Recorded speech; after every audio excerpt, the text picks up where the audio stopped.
pada saat kita ingin menjadi nomor satu, kita itu memberikan yang terbaik semuanya untuk perusahaan. Dan tanpa kita sadarin, kita juga memberikan yang terbaik buat diri kita sendiri. Setiap pilihan yang kita ambil itu akan diikuti dengan risiko. The ultimate bukanlah kesuksesan, tapi adalah kebahagiaan kita sendiri.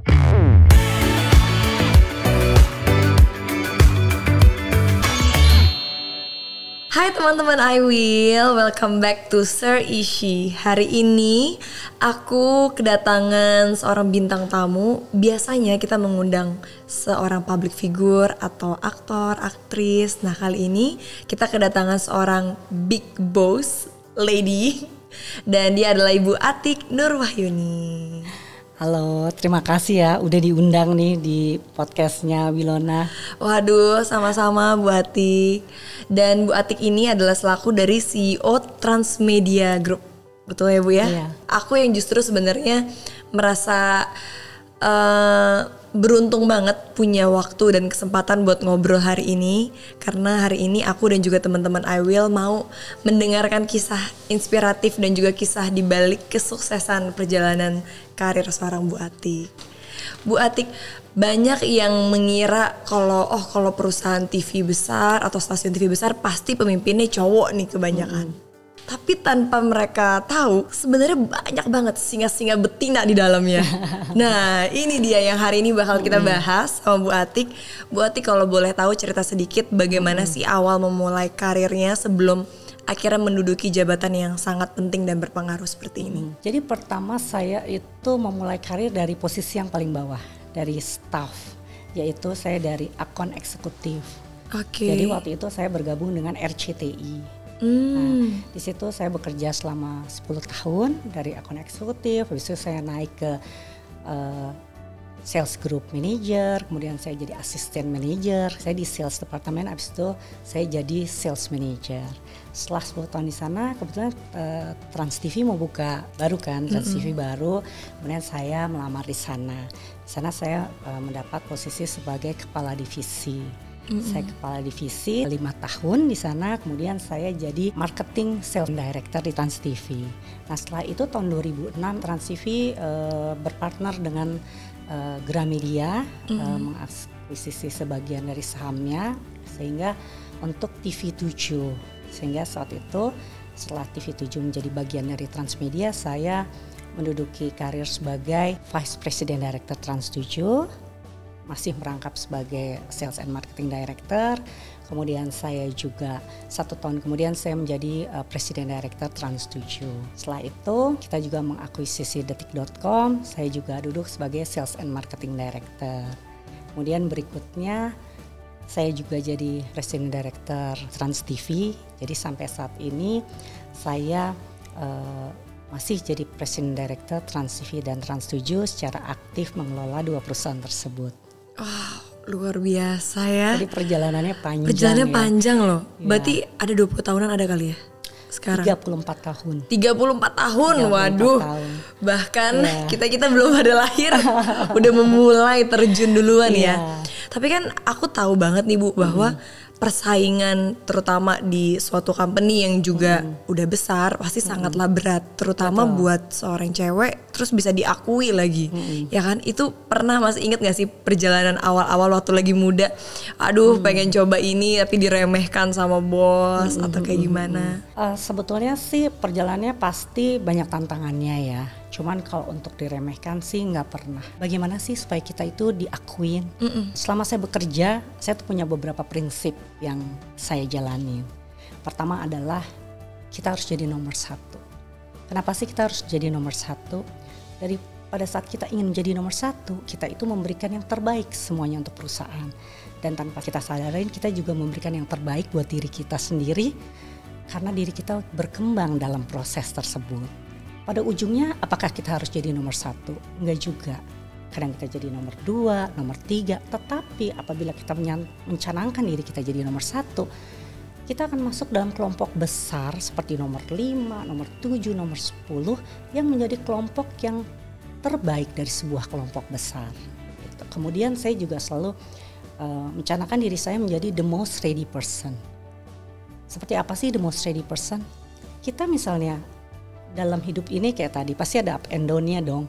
Kita kadang males ya, kita kadang moodnya nggak semangat ya, kemudian kita juga sakit gitu. Tapi buat saya dan tim saya selalu saya tekankan, kita harus fokus pada pekerjaan kita dan memberikan effort terhadap kita. Nggak cukup 100%, harus 150%. Kenapa? Karena pada saat kita sedang down, kita berada dalam posisi 110%. Itu udah turun hampir 50% ya. Tapi kita masih dalam posisi 110% di mana masih lebih prima dari orang yang memberikan fokus dan usahanya 100%. Jadi itu. Kemudian juga pastinya kita banyak lagi ya. Kita juga tentunya harus bisa komunikasi, bermain dalam teamwork. Karena apapun ide-ide bagus kita, kalau kita nggak bisa berkomunikasi, orang nggak akan mengerti, ya kan. Kemudian juga teamwork. Kita selama ini kalau challenge kita besar, nggak mungkin kita main sendiri kan. Kita pasti bersama-sama dengan tim. Jadi berkomunikasi, bekerja sama dan tim itu juga pasti perlu menurut saya. Dan kemudian tadi berpikir positif juga. Kemudian juga yang paling penting buat saya tuh bekerja sesuai dengan passion kita atau juga sesuatu yang kita cintai.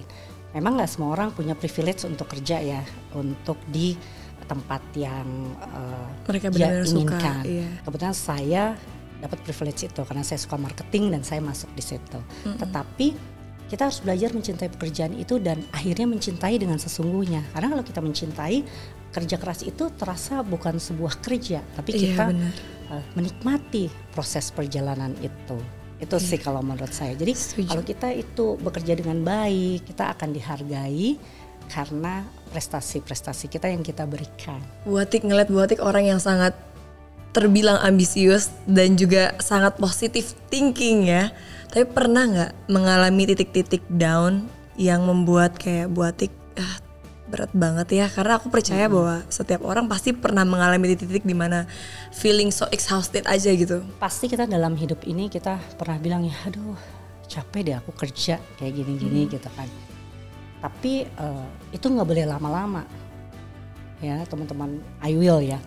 Jadi kita pasti dalam hidup kita nggak mungkin kita prima terus. Kita pasti ada down-nya. Tetapi bagaimana kita mengatasi down itu? Saya selalu bilang happiness is in your mind.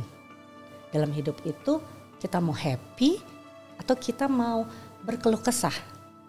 I choose to be happy. Jadi pada saat saya jatuh, saya cepat-cepat bangkit. Dan menurut saya setiap orang harus tahu bagaimana healing terhadap dirinya sendiri. Jadi saya selalu bilang sama teman-teman, sama diri saya sendiri, we have to have our own escape. Kita harus tahu pada saat kita sedang jatuh, kita mau ngapain sih? Gitu. Biasanya ada orang yang aku break dulu jalan-jalan, atau aku mau shopping dulu deh, atau aku mau olahraga atau mau apa. Everybody have their own escape. Nah, itu yang harus kamu temukan dalam diri kamu dan kamu lakukan itu untuk bisa cepat bangkit kembali. Itu sih. Luar biasa.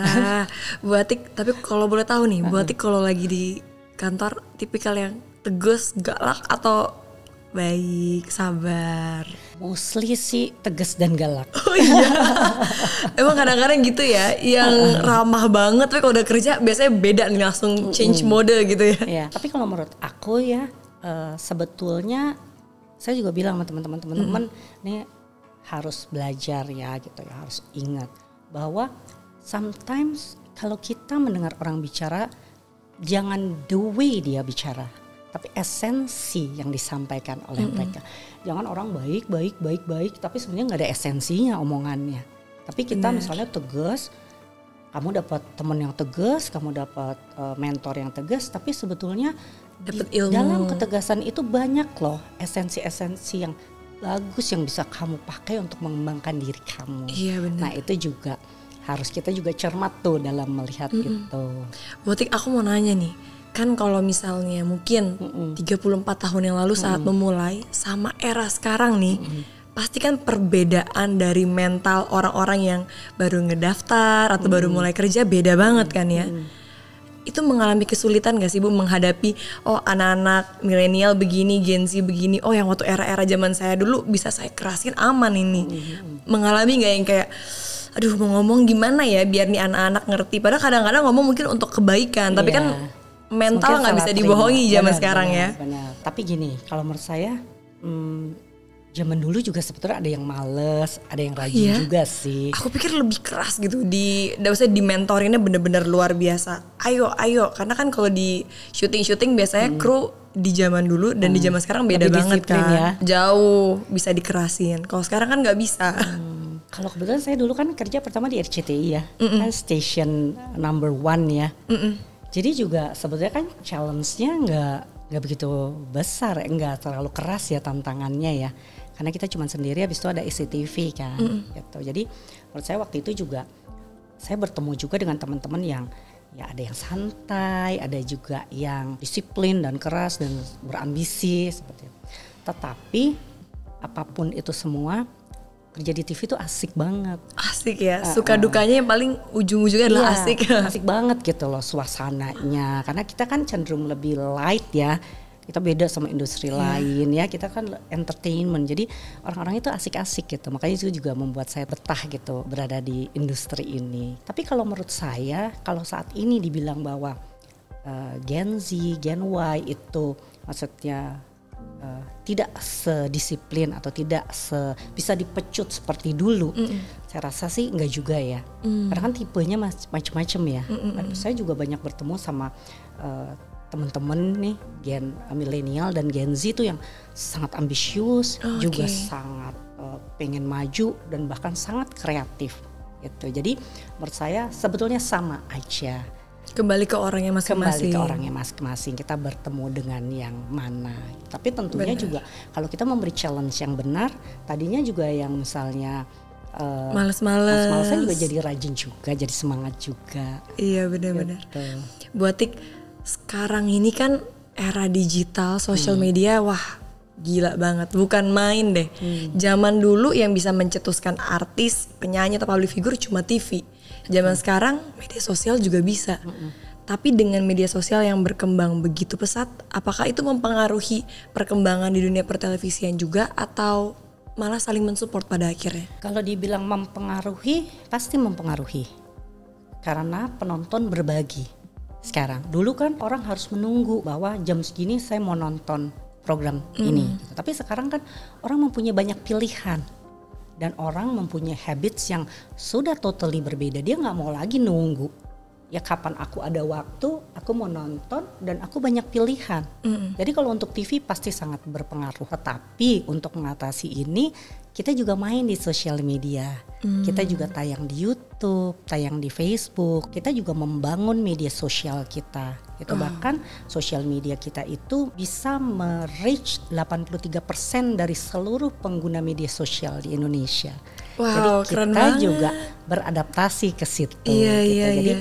orang juga bisa nonton program kita di YouTube. Itu juga salah satu cara pada awal-awalnya kita ingin menggrab penonton kita yang muda, yang which is memang nonton pemain sosial media dan pengguna digital. Kita juga beradaptasi terhadap perubahan yang terjadi. Tapi kalau dari pandangan Bu Atik nih sebagai seseorang yang memang sudah profesional di bidang ini, merasa gak sih bahwa kan sekarang stigma di masyarakat anak muda, sosial media tuh buat anak muda, Betul. televisi khusus buat ibu-ibu doang. Betul. Karena mereka ngerasa saat udah ke televisi, apa nih tontonan kita? Betul. Iya kan? Tapi Iya. kalau menurut Bu Atik, apakah itu benar? Apa ini saat ini menjadi suatu problem utama di pertelevisian yang memang lagi berusaha untuk Iya. di-solve the problem? Atau sebenarnya enggak juga kok, banyak kok hal-hal lain yang anak-anak muda bisa saksikan? Kalau menurut aku kita nggak bisa pungkiri bahwa anak muda itu sudah berpindah ke digital, terutama di kota-kota besar.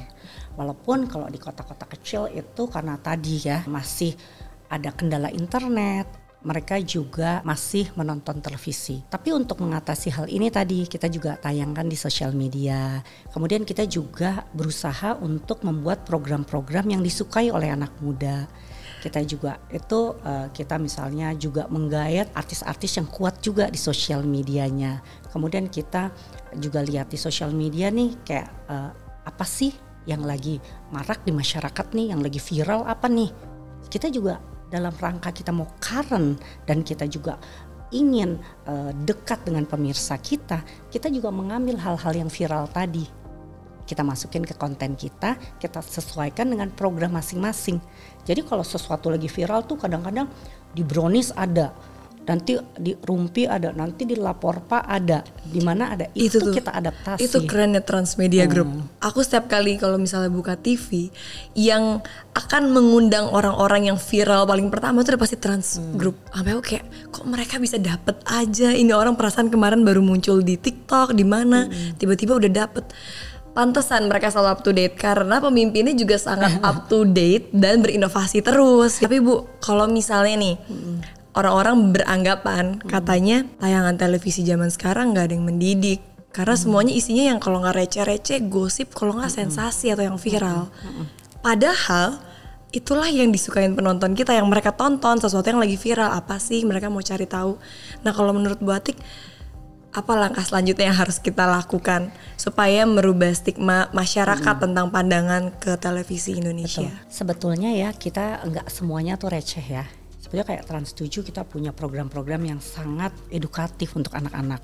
Kita ada Sibolang, kita ada Otan, kita juga punya program-program yang banyak dapat award seperti misalnya Jejak Petualang, Indonesiaku gitu. Begitu juga Trans TV punya seperti Dunia Punya Cerita dan lain-lain. Hidup mati kita nih dari rating nih. Iya kan? Benar. Nah, rating itu cenderung lebih banyak dia mengikuti demografi Indonesia yang memang besar piramidanya ada di lower class. Sehingga untuk entertain itu kita menurunkan target dari penonton kita. Jadi yang tadi yang seolah-olah receh lah dan sebagainya gitu. Khusus untuk Trans TV dan Trans 7 sasaran kita emang middle up. Kita masih banyak juga program-program yang mengedukasi, menginformasi, selain juga menghibur.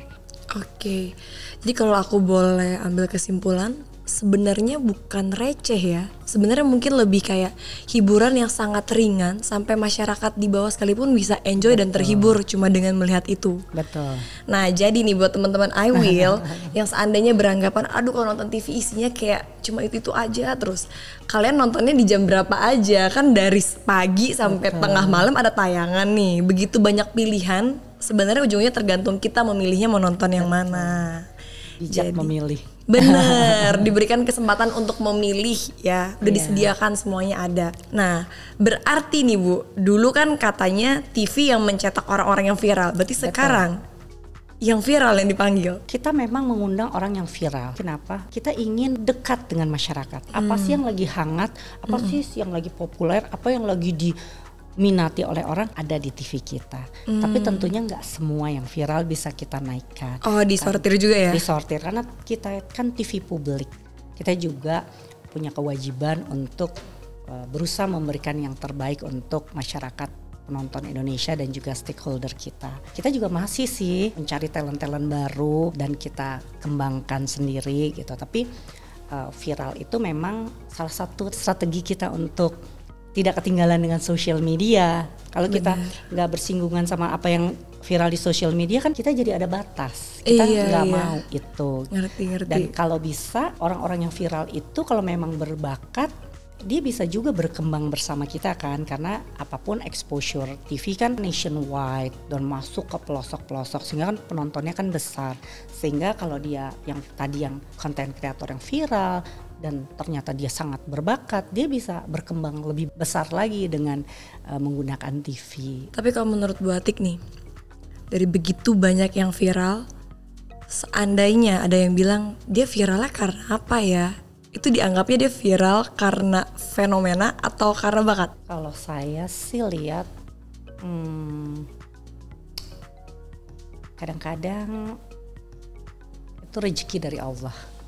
Ya, banyak orang yang viral, kemudian dia ternyata dia bisa mengembangkan dirinya sehingga dia menjadi bintang. Tapi banyak loh orang berbakat gak ngetop juga kan? Benar. Gitu. Jadi kalau saya melihat pada orang-orang yang sudah bisa viral, cepet-cepet deh mengembangkan dirinya supaya dia juga bisa terus berkembang dengan baik dan bisa jadi entertainer yang baik dan berkualitas. Luar biasa berarti. Sangat bijaksana. Nah ini dia nih contoh pemimpin yang maksudnya sangat dibutuhkan buat bawahannya, buat tim-timnya, orang yang bisa berpikir secara positif dan terus mengikuti alur dan perkembangan, enggak yang kayak membatasi diri, lingkungan saya cuma di sini aja, lingkungan kamu di sini. Nah Bu, sukses di karir ya kan, pokoknya kalau di pertelevisian udah deh nggak ada lawannya, nggak ada yang nggak tahu nama Bu Atik ya kan. Tapi kan banyak juga yang kadang-kadang kepo kayak, tapi seorang pemimpin ini punya kehidupan pribadi juga gak sih? Apakah juga mengalami kesulitan seperti wanita-wanita lainnya yang kesulitan membagi waktu, work-life balance, kadang-kadang titik mumet harus ada ngurusin keluarga, ngurusin anak, belum ngurusin kerjaan, ngurusin tim. Mengalami itu juga gak sih Bu Atik? Pasti kalau itu kan, karena buat saya hidup kan adalah pilihan ya. Setiap pilihan yang kita ambil itu akan diikuti dengan risiko dan tanggung jawab juga pastinya. Nah, resiko itu tentunya tadi bagaimana ini membagi waktu antara kerjaan kita sama keluarga kita. Nah, itu diperlukan membuat time management yang baik, mengatur waktu dengan baik. Saya komit bahwa saya usahakan pekerjaan itu selesai dari Senin sampai Jumat. Kemudian untuk keluarga adalah Sabtu Minggu. Tapi tentunya ya ada fleksibilitas lah di sana sini. Dengan adanya kemajuan teknologi komunikasi, tentunya ini sangat membantu ya. Kita bisa telepon, kita bisa chatting semuanya gitu. Tapi support dari keluarga itu juga sangat penting dari kita. Sejauh mana keluarga kita tuh memahami kita dan mendorong kita untuk kita maju. Kebetulan anak saya sangat mendorong saya untuk itu. Sportif banget ya. Kemudian kedua juga kita mau nggak mau juga harus bisa membangun support system di rumah.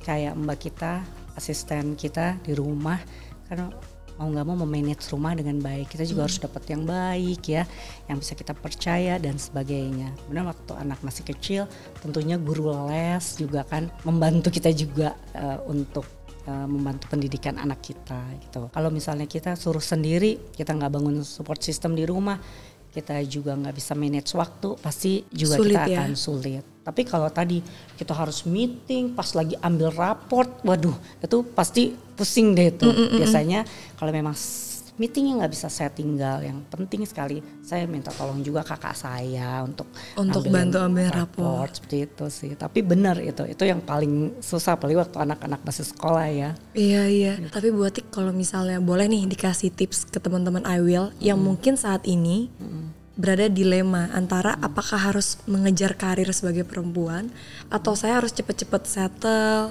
atau menjadi ibu, punya anak, atau mungkin bisa menjalani dua-duanya sekaligus seperti yang dilakukan oleh Bu Atik. Cuma mungkin mereka bingung bagaimana cara memulainya.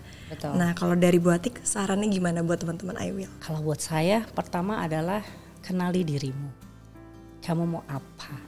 Apa yang membuat kamu bahagia? Karena the ultimate bukanlah kesuksesan, tapi adalah kebahagiaan kita sendiri. Jadi kita kenali diri kita, apa sih kita maunya seperti apa nih? Oke, saya mau berkarir, tapi saya juga mau berumah tangga. Boleh-boleh aja kita jalanin bersama-sama. Tentunya tadi suami, anak juga harus mensupport kita. Kita juga jangan mentang-mentang kita berkarir, kita asal-asalan aja sama keluarga kita. Ya, jadi tadi kita komunikasikan dengan pasangan kita, dengan keluarga kita, gimana nih kita ngebagi waktunya yang enak supaya bisa berjalan dengan lancar. Jadi, tapi benar gak sih Bu, katanya kalau wanita karir biasanya cenderung jadi telat nikah? Bisa juga. Bisa juga ya? Bisa juga. Cara untuk sukses gimana? Harus bekerja, tapi juga pengen cepet nikah. Jadi gimana dong caranya? Makanya karena aku belum menikah dan karena aku belum bisa bilang bahwa aku sudah sukses di karir dan percintaan, jadi kita lebih baik tanya langsung ke yang sudah menjalaninya. Kalau saya ya, karena mungkin saya udah hidup lebih lama ya. Iya dong Bu, jelas Bu. Aku belum lahir, Ibu udah 34 tahun berkarya. Jadi gini loh, sebetulnya kekayaan, harta, karir itu adalah tools to get happiness. Hanyalah alat untuk mencapai kebahagiaan. Jadi kayak seperti saya bilang tadi, kenali dirimu. Apa yang membuat kamu bahagia? Kamu masih muda, cobalah ini. Apakah kamu dengan jalan ini kamu bahagia?